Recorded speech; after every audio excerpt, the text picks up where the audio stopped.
चलिए, good morning बच्चों। आज आपका ओल्ड ईयर है, लास्ट आज डेट है 2023 का विदाई, और 24 में हम एंट्री करेंगे। और 24 से आप लोग का शुभ रहे, अच्छा आपका दिन जाएगा। समझ गया ना? आप लोग अच्छे से तैयारी कीजिए। 1 महीना आपका बच गया है एग्जाम का। अच्छे ढंग से आप लोग कम से कम 8 घंटा पढ़िए, ताकि आपको जो है ना पढ़ने में माने प्रश्न जो बनाइएगा उसमें कष्ट नहीं हो। जाइए आप मारिए, धड़ाक से ना मार के चले आइए, तब ना कहिएगा कि हाँ कहाँ पढ़ते हो, तो जितेंद्र कोचिंग सेंटर में। अन्यथा आप अच्छे नहीं पढ़ते हो फिर तो। चलिए, आपको हम आज संस्कृत के हम बताते हैं पुष्प वाटिका, जो कि VVI है। जो मेरा अनुच्छेद VVI रहेगा, जिसको आप लेख कहते हैं, तो मैं VVI मैं आपको बताऊंगा, 7-8 बता दूंगा, उसी में से आपका 2 रहेगा लिखने के लिए। जैसे देखिए, आपको क्या है पुष्प वाटिका। पुष्प यानी कि फूलों का बगीचा। पुष्प वाटिका फूलों का बगीचा। हो सकता है फूल के बगीचा में आमों का गाछ हो सकता है फूल के बगीचा में महुओं का गाछ हो, सब गाछ हो, है ना। लोग उसमें घूमने टहलने जाते हैं। तो सबसे पहले हम अब हिंदी में उसको कर लेंगे कि वहां क्या क्या होता है, माने तब तो हम संस्कृत बना सकते हैं। तो सबसे पहले आप हिंदी समझिए कि मेरे गांव में एक बगीचा है, वहां अनेक प्रकार के फूल खिलते हैं, और बगीचा में अनेक फल के वृक्ष भी हैं। वहां फूलों और वृक्ष को जो है ना रक्षा करता है। गांव के लोग जो है ना सुबह में घूमते हैं। लोगों के रक्षा के लिए वहां एक माली भी, फूलों के रक्षा के लिए वहां एक माली भी नियुक्ति है। लोग फूल को देख करके आनंद का अनुभव करते हैं। 7 लाइन हम अपना दिमाग से सेट कर लेंगे। कोई 7 लाइन, यही जरूरी नहीं है कि यही लाइन होगा, और दूसरों लाइन हम सेट कर सकते हैं। समझ गया ना? तो चलिए, कहता है मम ग्रामे एकः पुष्पवाटिका वर्तते। मम ग्रामे एकः पुष्पवाटिका वर्तते। मेरे गांव में एक बगीचा है, फूलों का बगीचा है। आप ऐसे भी कह सकते हो। मेरे गांव में, हम यहाँ हिंदी लिख दिए हैं, मेरे गांव में एक बगीचा है। तो ये नहीं समझिएगा कि सर आपने वहां लिखा है पुष्प वाटिका और यहाँ लिख दिया बगीचा। जी नहीं, बगीचा में सारे चीज आ जाएंगे। तो इसलिए मेरे गांव में एक बगीचा है, चाहे फूलों का बगीचा है। और आपको सुविधा न लगे तो ऐसे मैंने समझिए कि मम ग्राम में, आपको हिंदी नहीं लिखना रहता एग्जाम में, आपको हम समझाने के लिए हिंदी लिख दिए हैं कि ताकि आप घर पर बैठ के इसको ध्यान से अपना पढ़ सकते हैं। तो मम ग्रामे एकः पुष्पवाटिका वर्तते। मेरे गांव में एक बगीचा है। याद हो गया? आप देखिए, तत्र नाना विधानि पुष्पाणि विकसन्ति।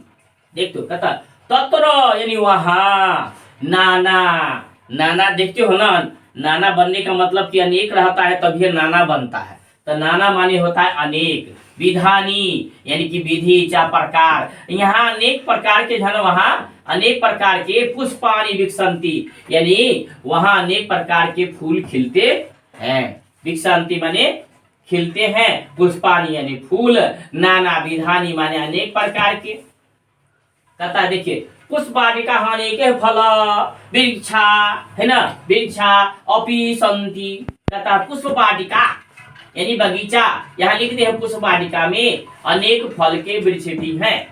पुष्पवाटिकायाम यानी कि बगीचा, अनेके यानी अनेक, फल माने फल, वृक्षा माने वृक्ष, अपि माने भी, संति माने है, यानी बगीचा में अनेक फल के जो है ना, यानी अनेक फल के वृक्ष भी हैं। बगीचा में हम आपको क्या समझाए हैं, खाली फूले नहीं रहेगा, आम का भी बगीचा, आम का भी रहेगा, मने महुआ भी रहेगा, और कोई लीची भी रहेगा, कोई भी गाछ हो सकता है। आप देखिए, वृक्षाणाम पुष्पाणाम वृक्षाणाम रक्षति।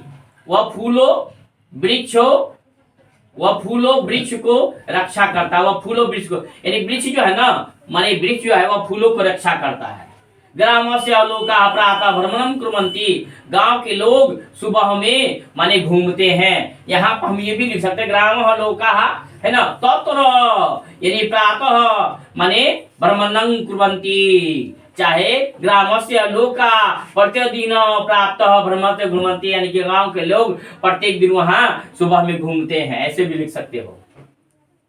पुष्पाना रक्षाय तत्र एका मालाकार अपि नियुक्ति अस्ति, यानी फूलों की रक्षा के लिए वहां एक माली भी नियुक्ति है। फूलों की रक्षा के लिए, भाई वहां नहीं रखेंगे तो सब फूले तोड़ के ले जाएगा। है ना। जना पुष्पाणि दृष्ट्वा आनंदम अनुभवंती, लोग फूलों को देख करके आनंद का अनुभव करते हैं। चलिए इसको नोट कर लीजिए। चलिए देखिए, आपको अब जो है ना हम बताते हैं प्रत्यय, पूछता है प्रत्यय, चाहे वह मैट्रिक हो या इंटर हो या कोई यूपीएससी हो या बीपीएससी हो, आईएएस हो, सब में आपको जो है ना प्रत्यय निश्चित ही 1 या 2 नंबर 3 नंबर पूछता ही है। लेकिन आपको मैट्रिक में 5-6 नंबर का पूछता है, समझ गया ना। इसीलिए आप लोग इसको बढ़िया से देखिए। इंटर में 2-3 नंबर का रहता है। जैसे देखिए पठित्वा, याद कर लिएगा राजा, कोई इसमें कुछ नहीं करना है। जिसके अंत में याद कर लेना, जिसके अंत में क्या लगा हो, त्वा लगा हो अंत में, यहां लिख देते ऊपर में ताकि आप लोग समझ जाइएगा। अंत में अगर त्वा लगा हो तो आंख बंद करके कहेंगे यह कत्वा प्रत्यय है। कौन सा प्रत्यय है राजा? कत्वा प्रत्यय है। एकदम आंख बंद करके, जिसके अंत में क्या लगा हो, त्वा लगा हो, है ना। जिसके माने अंत में त्वा लगा हो तो यानी क्या हो गया, कत्वा प्रत्यय, यानी कत्वा, त्वा यानी कि पढ़कर, क्या हो गया, पढ़कर, है ना। अगर मान लीजिए हम दे देंगे आपको ये जितुआ, तब क्या हो जाएगा, देखिए आप आपका दे दिया हुआ जितुआ। ये जितुआ कौन सा प्रत्यय है, आपको दे दिया है जितुआ, तो क्या रहा है राजा, त्वा रहा है। इसका मतलब कि ये भी मेरा कत्वा प्रत्यय है। मैं 2-2 प्रत्यय लगभग 2-2 करके मैं बता देता हूं ताकि आपको सही रहेगा। ओके, अगर सब में से आपको 2-2 हम बताएंगे तो आपको 100% आ जाएगा। जैसे कि हमको याद है कि हम जब सीटेट का एग्जाम दे रहे थे, उस एग्जाम में मेरे को पूछा गया था आदाय, आदाय में कौन सा प्रत्यय है, आदाय, याद कर लेना राजा। आदाय, आदाय अगर रहे तो याद रखना दा लास्ट में है, दा अगर रहे, हाँ, आदाय, आदाय, आदाय, यानी कि दा भी आ रहा है, यो भी हो रहा है, यानी कहने का मतलब है आ और दा रहा है, यहाँ पर ध्यान देने की बात है। लेकिन हम ये जो अपना लिख रहे हैं ये ट्रिक लिख रहे हैं, लेकिन शाब्दिक अर्थ ये होता है आज और दा, लेकिन हम ट्रिक लिख रहे हैं जिसके अंत में योर लगा हो, चाहे ये ऐसा लगा हो, तो इसमें समझना कि इसमें लैप प्रत्यय होता है। कौन सा प्रत्यय होता है, लैप प्रत्यय होता है। कौन सा प्रत्यय होता है, लैप, यानी आदाय, आदाय लेप प्रत्यय, आदाय। और आपका लेप प्रत्यय में आदाय माने क्या होता है, लेकर, आदाय माने क्या होता है, लेकर, है ना। अगर आपसे पूछ दे विहाय, देखना हम जितना दे रहे हैं एक न एक आपसे पूछिए देगा, क्या है, य है लास्ट में, य, तो कौन सा प्रत्यय हो गया, लेप प्रत्यय। ये ज्यादा आपको पूछता है VVI के लिए हुआ, ये बहुत ज्यादा पूछता है। लगभग एग्जाम में विहाय पूछा हुआ है, लगभग एग्जाम में आदाय पूछा। हम लोग सीटेट का एग्जाम दे रहे थे ना, उस समय मेरे को पूछा था कि आदाय में कौन सा प्रत्यय है, आदाय में कौन सा प्रत्यय है। आप लोग दिमाग में सेट कर लेना, अन्यथा बाद में पछताओगे। चलिए, विहाय माने क्या होता है, विहाय माने होता है छोड़कर, क्या होता है, छोड़कर। चलिए और पूछ ले, एक दो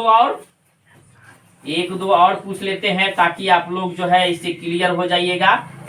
जैसे आगत्य, एकदम जो भी इंपोर्टेंस ही आपको पूछेंगे, आगत्य, यहाँ पर तो आप कहिएगा सर यहाँ तो आपने बताया है कि जिसके अंत में य है तो आ रहा है राजा, य आ रहा है, तो इसमें भी आपका लेप प्रत्यय। कौन सा प्रत्यय, लेप प्रत्यय। इसका अगर शाब्दिक में जाओगे तो अलग हो जाता है, लेकिन आपको ट्रिक के लिए हम एग्जाम के व्यू से बता रहे हैं, नहीं तो इसका अलग होता है।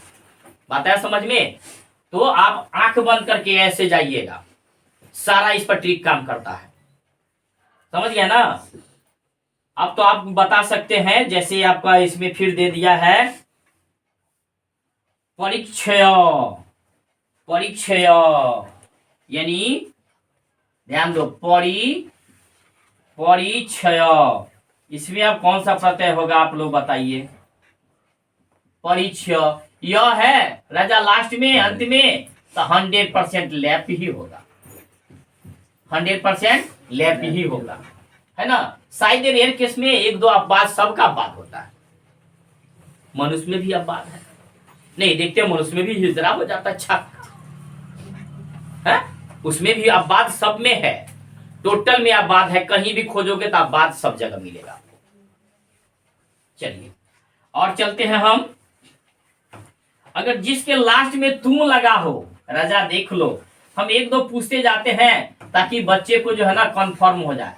कहना एग्जाम से आना तो कहना कि सर सही बात आपने कहा और मेरे को एक नंबरी टकरा गया। जिसके अंत में तुम लगा हो तो समझ जाना तुमुन पढ़ते हैं। कौन सा पढ़ते हैं? तुमुन पढ़ते हैं। क्या लगा होगा? तुम लगा होगा तो समझ जाना कि तुमुन पढ़ते हैं। तुम लगा होगा तो तुमुन पढ़ते हैं, है ना। आप समझना, गंतुम, गंतुम यानी जाने के लिए, गंतुम यानी जाने के लिए, हन तुम यानी कि मारने के लिए। अगर हम पूछ दे हन तुम,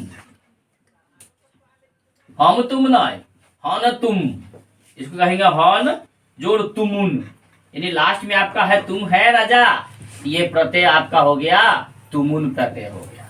कौन सा हो गया? तुमुन प्रत्यय हो गया, यानी कि हन जोड़ तुमुन, हन जोड़ तुमुन, है ना। यहाँ पर है गण तुम है, याद रखा, गम जोड़ तुमुन। ये तो आपको हम ट्रिक बताए हैं समझाने के लिए। ये ट्रिक है कि बच्चा हम एक बार में देखेगा और समझेगा कौन सा प्रत्यय है। मान लीजिए हम आपसे पूछ दे जे तुम, है ना, क्या लिखा हुआ है? जे तुम। जे तुम का मतलब क्या होता है? यानी कि इसमें तुम लगा हुआ है, तो जे तुम का मतलब होता है जीतने के लिए। इसमें भी है तुमुन प्रत्यय। कौन सा प्रत्यय है राजा? तुमुन प्रत्यय। एकदम बढ़िया से देखिए, ज्यादा हम नहीं डालेंगे, हम दो दो तीन तीन समझाते जाते हैं ताकि आपको समझ में आ जाए। अन्यथा आप नहीं याद करोगे, नहीं समझोगे तो आप अपना घर रहो, मैं अपना घर हूं। आप देखिए, जिसके लास्ट में नम लगा हो, जिसके लास्ट में नम लगा हो, एकदम याद कर लेना का, पठनम। जिसके लास्ट में नम लगा हो, नम, तो समझ जाना कि ल्यूट पढ़ते हैं, ल्यूट। वहां था लयप, यहाँ है ल्यूट। कौन सा प्रत्यय है? ल्यूट प्रत्यय। मान लीजिए कि पानम, पानम, पानम, नम, पानम यानी ल्यूट प्रत्यय। क्या हो गया आपका? ल्यूट प्रत्यय।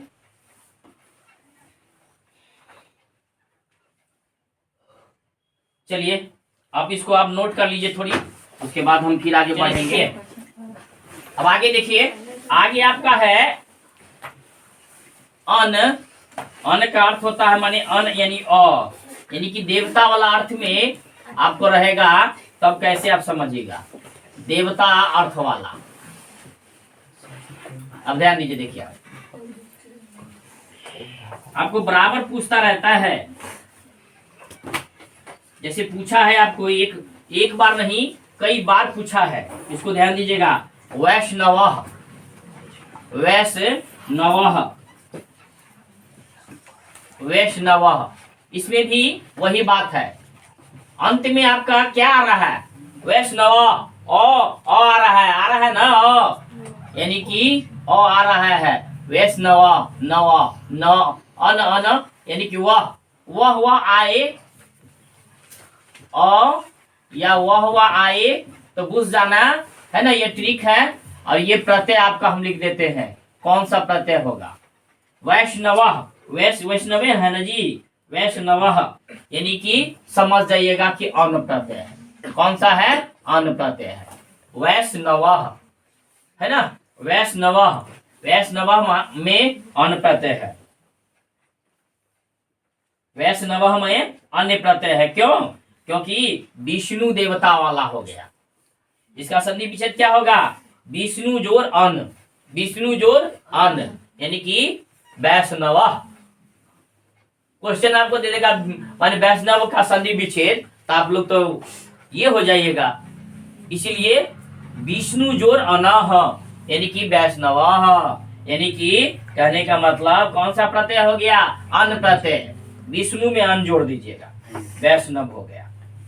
जैसे आपसे हम पूछ दे कि शैव, तब तो आप समझ जाइएगा शैव, शैव यानी वह आ रहा है ना, इसका मतलब क्या? इसमें अन प्रत्यय है। ओके, ध्यान दीजिएगा। यहां 13 से चलते हैं, 14 से दिमाग में सेट कर लीजिए। आपका ये अगर आप याद कर लेते हो तो कभी नहीं भूलोगे आप। चलिए हम लोग चलते हैं ठक प्रत्यय में। ठक कौन सा प्रत्यय में? ठक प्रत्यय में। जैसे याद कर लेना कि 14 से हम अलग दो या तीन हम माने प्रत्यय पर बताते जाते हैं। आप लोग जो है ना इसको प्रैक्टिस घर पे करिएगा, 100% आपको आएगा ही। धार्मिक, जिसके अंत में कह लगा हो, जिसके अंत में कह लगा हो, बुझ जाना कि ठक प्रत्यय है। कौन सा है? ठक प्रत्यय है। 15, जैसे हम आपसे पूछ देंगे, क्योंकि ये क्वेश्चन ये बराबर जो भी है ना, ये VVI है। हम जो भी दे रहे हैं एकदम VVI दे रहे हैं। आप जाइएगा एग्जाम में कहिएगा जी सर आपने जो बताया है वही क्वेश्चन था, 100% गारंटी है ना। कह इसमें कौन सा प्रत्यय है? ठक प्रत्यय है। कौन सा प्रत्यय है राजा? ठक प्रत्यय है। एकदम देख लो बढ़िया से।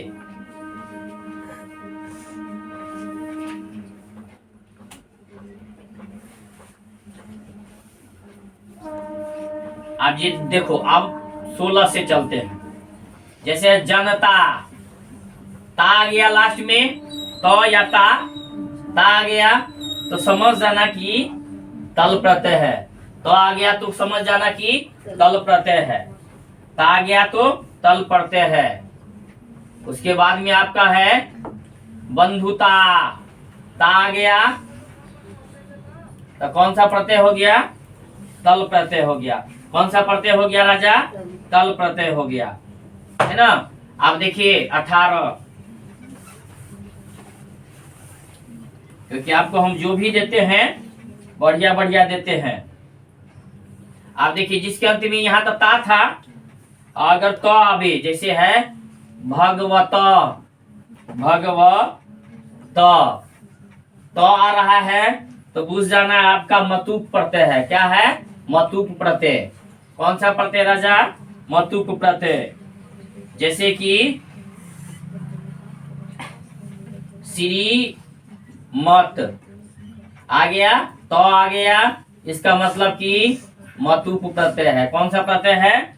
मतुप प्रत्यय है। आप देखिए अगर हर्षी कार में आवे, यहां तो हमने देखा ठक प्रत्यय में। आप देखिए यहाँ जो हम 20 में देख रहे हैं, आप कहिए कि सर आपने तो बोला है कि जिसके अंत में क हो, यहाँ भी क है और यहाँ भी क था, है ना राजा। तो ध्यान देना इसमें जो है ना, ध्यान देना कि जैसे कि मासिक ई कह आ रहा है, ई आ रहा है ना, ध्यान देना। जैसे ऐतिहासिक आ गया यहाँ पर, धार्मिक धार्मिक ई कह, लेकिन यहाँ पर क्या आ रहा है? ध्यान दीजिए ईनी आ रहा है, मासिक यानी ईनी आ गया, ईनी, तो समझ जाइएगा कि आपका कौन सा ई प्रत्यय हो गया, है ना। माँ ई आपका ठप प्रत्यय हो जाएगा। कौन सा प्रत्यय? ठप प्रत्यय हो गया, है ना, ठप प्रत्यय हो गया। एक और बता लेते हैं, जैसे है ज्ञानी, ज्ञानी नी, है ना, देखते हो नी है, ज्ञानी, ईनी है, ईनी है ना, ईनी, ध्यान देना, ज्ञानी, नी नी, ज्ञानी, ध्यान देना। दीर्घिकार है आपका लास्ट में, दीर्घिकार है तो कौन सा प्रत्यय हो गया? ईनी प्रत्यय। दीर्घिकार है तो आपका ईनी प्रत्यय है। तो इतना ही पर आज का आपका लेक्चर खत्म।